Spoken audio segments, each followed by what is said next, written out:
Cozy countryside getaway from the city hustle. An idea ruined for some Americans by the negative effects of a fracking boom. In places like Texas, the ground drilling technology has become a proven way to boost corporate profits. But as Guy finds out, it's the landowners who pay the price. The local government in Texas tells Steve Lipsky that the water from his well, water that he can set on fire, is safe to drink and to use in his home. Would you pump that into your house? Would you drink it? But Steve has the assessment of other experts who say his well is a ticking bomb in his backyard, loaded with methane and other contaminants. Why the starkly different assessments?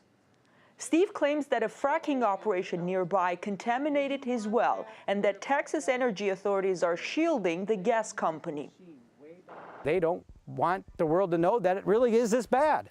They don't want it in official documents. It could be that the fracking allowed gas from lower formations into the aquifer and subsequently into Steve Lipsky's well. The gas company denies the claim. The Lipskys sued the Range Resources Corporation, but the firm countersued and won. And cause and effect evidence in groundwater is incredibly difficult to prove.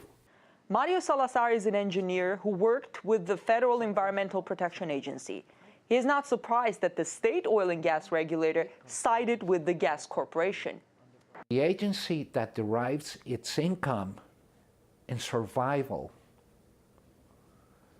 from oil and gas production is usually put in charge of also regulating the protection of groundwater from oil and gas wells. And there's an inherent conflict of interest in that.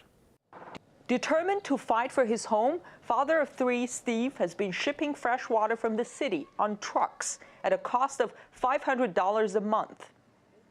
But the family now faces another blow from the fracking corporation, a $4.2 million lawsuit for defamation.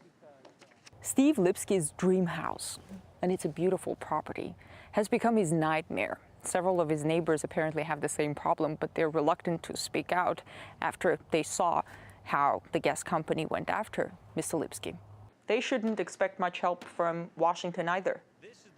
Mario Salazar says the Environmental Protection Agency has not put nearly enough resources into studying the effects that fracking has on groundwater. But that didn't stop the EPA from coming up with a report in favor of the practice. The Lipskys were advised to vent the gas constantly to keep it from accumulating under their property, as their neighboring gas well continues to frack.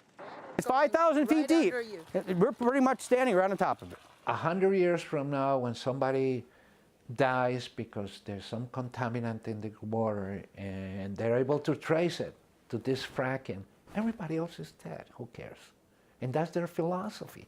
For now, it seems that the authorities at all levels are so fired up on fracking's potential profits that households like Steve Lipsky's family are left to fight alone to get a healthy environment in their homes. Guy on RT, Parker County, Texas.